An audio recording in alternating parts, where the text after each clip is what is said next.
Just wanted to thank everyone that participated in the Festival of Trees this past weekend. It was a very well-attended event, beautiful event. I just wanted to give a special thanks to the members of the tree board, especially the president, Richard Stowe, and also our city horticulturist, Dave McGrew. This Friday will be the Treasure Coast Regional Planning Council's monthly meeting, and so I look forward to reporting on that in the next regular commission meeting. Thank you. Thank you. Commissioner Musso?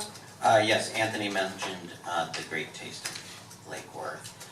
This year is going to be a little different because, like he said, we will be bringing other merchants that haven't participated in the past from Dixie Corridor to come in, and they'll occupy the tents that will already be set up for Street Painting Festival. So it will be much bigger this year.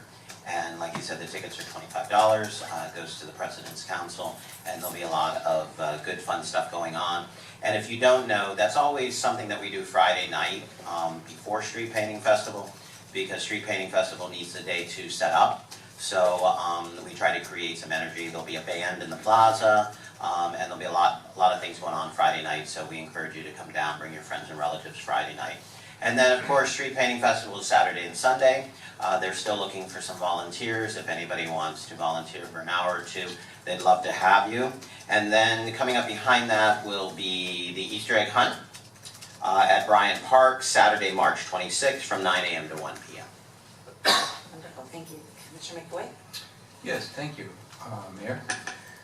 I too attended the Festival of Trees, and it was a good turnout, and we had great weather, a lot of folks that came.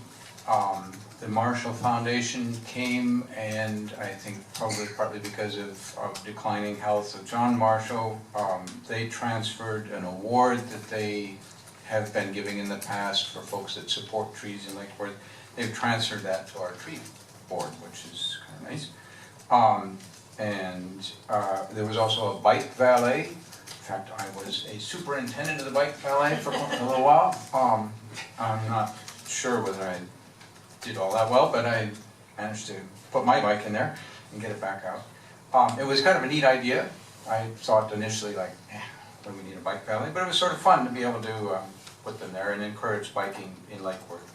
I had a lot of people ask about the tree giveaway. They thought, where's the tree giveaway? And we might in the future want to think about, I don't know, I can't remember whether we've done it for the last couple of years. Yeah. We used to.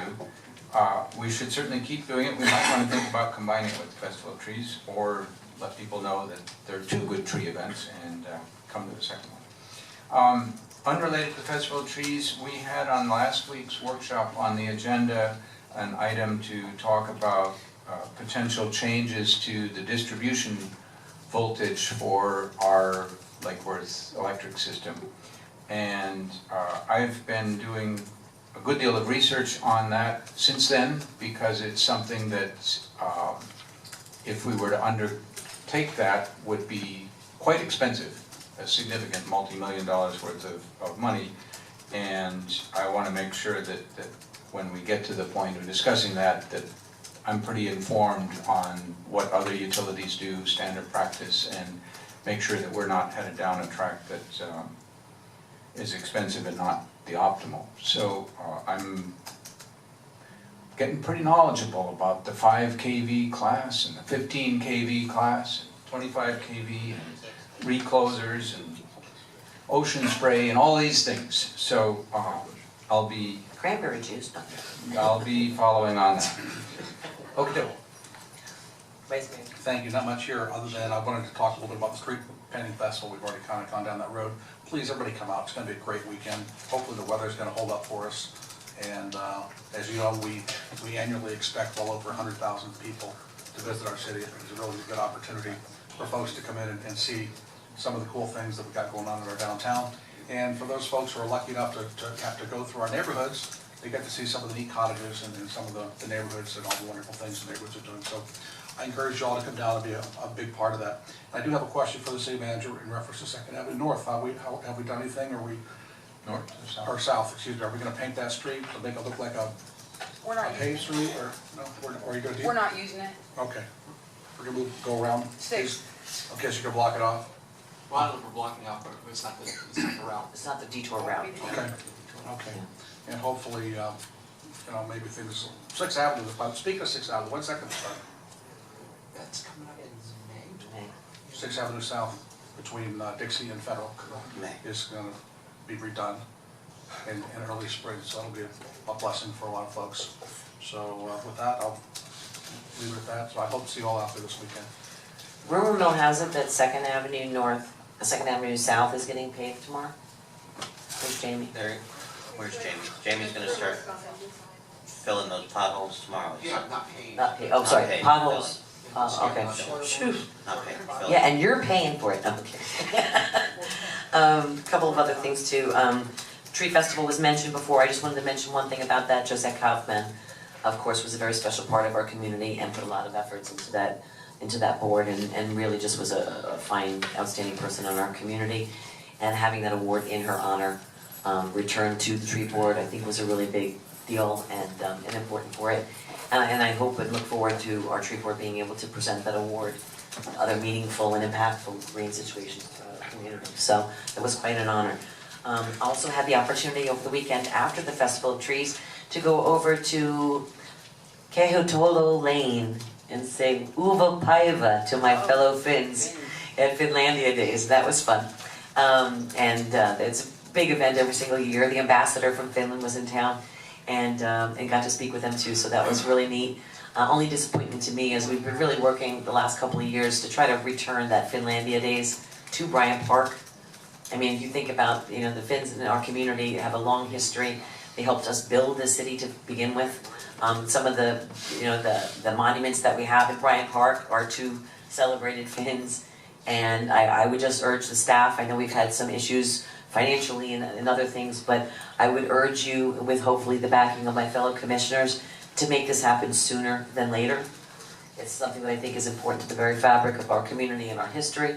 Number two, because we weren't able to get that to start this year with a run-through this year, the president of Finland is coming next year.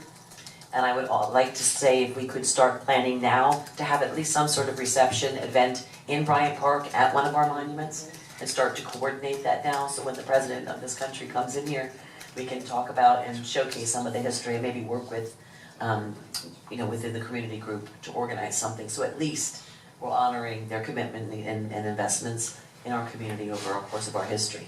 So take that into consideration and maybe we can start working on plans for that because you can't wait till the last minute. You have to step up and start that stuff now because it takes a while to do it. Other thing too, of course, the EDA grant. Thank you to everyone that came out for our press conference.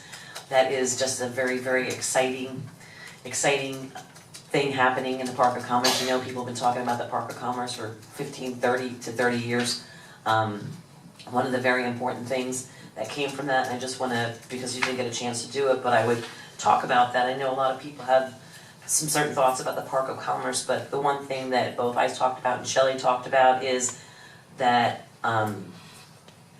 awards like this that are coming in, the over $1.3 million, they're available only, these grants that we're going for, they're not roadway projects, they're job creation and economic development grants. So the money can't be used for road projects, they're actually for economic development and job creation. So that's sort of a misconception about it. And I mentioned too in the past that when we're dealing with these roadways, that commercial businesses use less services than residential businesses, and in essence subsidize the residential community in regards to to services because they're paying more and then leaving and shutting off and shutting down. So that happens. When you have investment in these areas, in these commercial districts, guess what? Your tax base increases, and while the monies and the grants can't be used for roadway projects, the economic tax base increase can be used for road projects. So everything that you do when you increase that tax base in a Park of Commerce, while it doesn't affect, you're not able to put that into your roads, the money that is made by these new businesses investing can actually be used to fix our streets.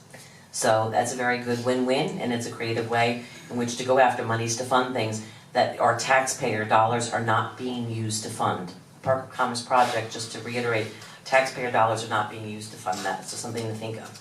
MPO, I have my meeting this Thursday. I'll give you a report just like Commissioner Meyer after we get done, and we'll wrap it up in our next commission meeting. All right, move.